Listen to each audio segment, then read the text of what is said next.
శాఖ మంత్రులు సత్యకుమార్ యాదవ్ గారు, అదేవిధంగా గనుడు శాఖ మంత్రులు కొల్లు రవీంద్ర గారు, బీసీ వెల్ఫేర్ మంత్రి గారు అయినటువంటి చేయాలని చెప్పని రాష్ట్ర వ్యాప్తంగా ఉన్నటువంటి బలహీన బడుగు వర్గాలు, బీసీ, ఎస్సీ, ఎస్టీ అందరూ, మైనారిటీస్ వారు అందరూ కూడా ఆ సభకు హాజరయ్యి విజయవంతం చేయాలని చెప్పని కోరుకుంటున్నాం.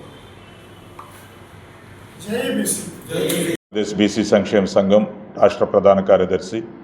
ఈ రోజున మరి ఈ మీడియా సమావేశం యొక్క ముఖ్య ఉద్దేశం తిరుపతిలో 6వ తారీఖు జరగనున్నటువంటి బీసీల ఆత్మగౌరవ సభను రాష్ట్ర వ్యాప్తంగా ఉన్నటువంటి బీసీలు విజయవంతం చేయాలని పిలుపునివ్వటానికి అధ్యక్షులు కేశం శంకర్రావు గారి ఆదేశాల మేరకు ఏర్పాటు చేయటమైంది. మరి తిరుపతిలో మొదటిగా ఒక భారీ బహిరంగ సభ రాష్ట్రంలో ఉన్నటువంటి బీసీ వర్గానికి చెందినటువంటి మరి అనేక మంత్రులు ప్రతి సమస్యని మనం వారి దగ్గర తీసుకెళ్ళి చెప్పాలంటే కుదిరే పని కాదు. కాబట్టి ఒకే వేదిక మీద అన్ని బీసీ యొక్క సంఘాలు, కులాలు, మరి బీసీ సంక్షేమ సంఘం శంకర్రావు గారి ఆధ్వర్యంలో వారికి ఉన్నటువంటి సమస్యలను వారందరికీ తెలియజేస్తూ తద్వారా ఈ ప్రభుత్వం నుంచి బీసీలకు మేలు జరగాలని, బీసీలకు ఉన్నతికి మరి ఈ ప్రభుత్వాలు సహకరించేలాగా ఆ యొక్క బహిరంగ సభలో కొన్ని తీర్మానాలను ప్రకటించి ఆ మంత్రుల చేత ఆమోదింపజేసి ఈ ప్రభుత్వంలో వాటిని అమలు చేసి బీసీల ఉన్నతికి తోడ్పడే విధంగా ప్రతి ఒక్కరూ సహకరించి ఈ యొక్క కార్యక్రమాన్ని విజయవంతం చేయాలని రాష్ట్రంలో ఉన్నటువంటి బీసీలందరికీ పిలుపునిస్తా ఉన్నాం. Thank you. నమస్కారం. రేపు నెల 6వ తేదీన బీసీల ఆత్మగౌరవ సభ తిరుపతిలో భారీగా ఏర్పాటు చేయడం జరుగుతుంది. ఈ సభకు ప్రతి ఒక్క బీసీ కుటుంబ సభ్యుడు కూడా ఖచ్చితంగా హాజరవ్వాలి. ఎందుకంటే మనమేంటి, మన సత్తా ఏంటి అనేది గత ఎన్నికల్లో చూపించాం. మనం కూటమికి మద్దతు ఇచ్చి అవుట్రైట్గా మనం పనిచేయడం కానివ్వండి, కూటమి విజయం సాధించడానికి బీసీ సంక్షేమ సంఘం కేశం శంకర్రావు గారి నాయకత్వంలో ఎంత గట్టిగా కృషి చేసిందనేది మనందరికీ తెలుసు. భవిష్యత్తులో కూడా మన కోసం మన మీద మనమే రాజ్యాధికార దిశగా ప్రయాణం చేయాలంటే మనందరం కూడా బలంగా ఉన్నామని ఎప్పుడైతే మనం ఈ రాజకీయ పార్టీలకి ఎప్పుడైతే తెలియజేయగలుగుతామో అదే రోజు రాజ్యాధికారం మనకు వస్తుంది. యాచించే స్థాయి నుంచి శాసించే స్థాయికి మనం అందరం ఎదుగుతాం. ప్రతి ఒక్క కుటుంబ సభ్యుడు కూడా బీసీ సంక్షేమ సంఘం పుట్టుకతో మనకు వచ్చిన హక్కు, మన సొంత పార్టీ. ఖచ్చితంగా కూడా ఈ సభను మన కోసం మనం సక్సెస్ చేసుకోవాలని ఈ సందర్భంగా తెలియజేసుకున్నాను. పత్రికా విలేకరుల సోదరులకి, అలాగే ప్రింట్ అండ్ ఎలక్ట్రానిక్ మీడియా సోదరులకి పేరు పేరున నమస్కారాలు తెలియజేసుకుంటూ, నా పేరు చిప్పాడ చందు, విజయవాడ బీసీ సంక్షేమ సంఘం నగరాధ్యక్షుడిని.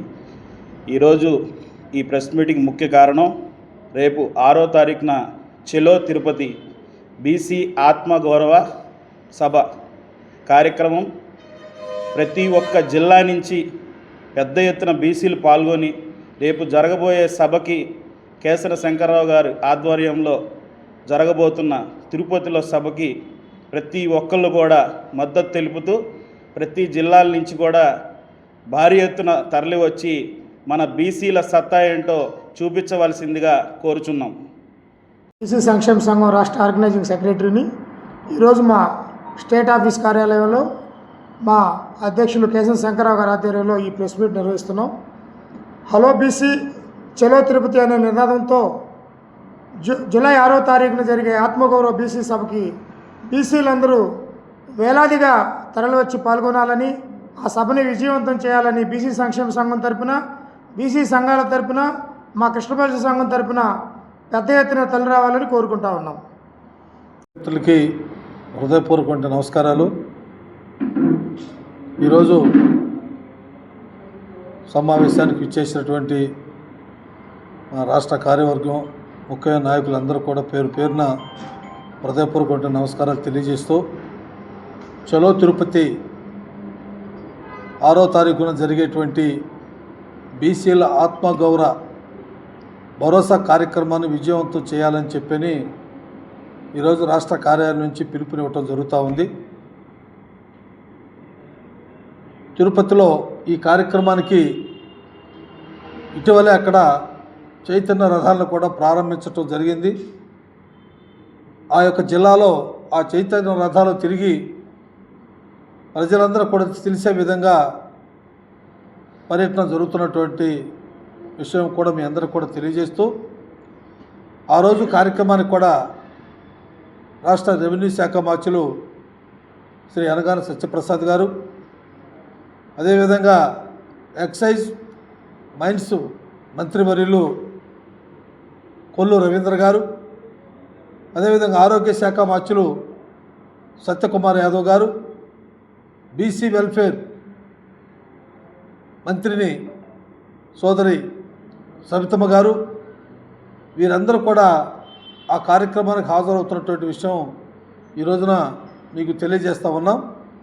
ఎందుకంటే గత 75 సంవత్సరాల స్వతంత్రం నుంచి బీసీలని ఓట్ బ్యాంకు రాజకీయాలనే చూస్తూ ఉన్నారు. ఇన్ని సంవత్సరాల నుంచి కూడా వారి యొక్క జీవన ప్రమాణం మెరుగుపరచకపోవటం అనేది మరి గత పాలకులు చేసినటువంటి పరిస్థితిని మనందరూ కూడా దృష్టిలో పెట్టుకోవాల్సిన అవసరం ఎంతైనా ఉంది. ఎందుకంటే బీసీ, ఎస్సీ, ఎస్టీ, మైనారిటీస్ ఆలోచన విధానానికి అనుగుణంగా రేపు అక్కడ జరుగుతున్నటువంటి సభ ఇందిరా మైదానంలో ఆ సభ జరుగుతూ ఉంది. వేలాది మందిగా ఆ సభకి రావటం జరుగుతూ ఉంది. ఇది రాష్ట్ర వ్యాప్తంగా కూడా ఈ పిలుపుని ఈరోజు రాష్ట్ర కార్యాలయం నుంచి ఇవ్వటం కూడా జరుగుతూ ఉంది. అదేవిధంగా బలహీన వర్గాలకి నామమాత్రం ఏదో కొన్ని పథకాలు ఇచ్చి వారి మొక్కుతొడుపుగా ప్రభుత్వాలు చేస్తున్నటువంటి పరిస్థితిని మనందరం కూడా గమనంలోకి తీసుకోవాలి. ఆనాడు అంబేద్కర్ ఒక ఓటు ఆయుధాన్ని ఇస్తే ఆ ఓటు ఆయుధాన్ని ఇవాళ మనం ఏ రకంగా చేస్తున్నామో ఒకసారి మనందరం కూడా ఆత్మపరిశీలన చేసుకోవాలి.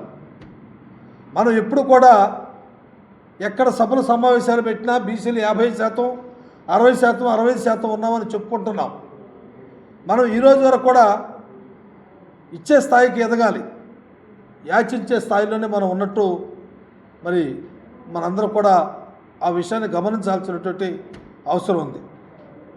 మహాత్మా జ్యోతిరావు పూలే ఏదైతే ఆశించాడో, డాక్టర్ బిఆర్ అంబేద్కర్ ఏదైతే మాస్టర్ కీ అని వాళ్ళు అనేక ఉద్యమాలు పోరాటాలు చేసి జనాన్ని చైతన్యపరిచినటువంటి మహనీయులు త్యాగాల్ని మనం విస్మరించేసి కేవలంగా రాజకీయాలని మనం రాజకీయాలుగానే చూడాలి తప్ప అన్ని రంగాల్లో కూడా అన్ని రాజకీయ పార్టీలు కూడా వాళ్ళ మనల్ని చాలా చిన్నతనంగా చూస్తూ ఉన్నారు. కాబట్టి బీసీల ఆత్మగౌరవ సభని మరి రేపు జరిగేటువంటి 6వ తారీఖున తిరుపతి మహానగరంలో సాక్షాత్తు శ్రీ వెంకటేశ్వర స్వామి సన్నిధిలో గొప్ప బహిరంగ సభ జరుగుతూ ఉంది. ఈ సభని విజయవంతం చేయాలని చెప్పని ఒక రాష్ట్ర అధ్యక్షుడిగా నేను పిలుపునివ్వటం కూడా జరుగుతూ ఉంది.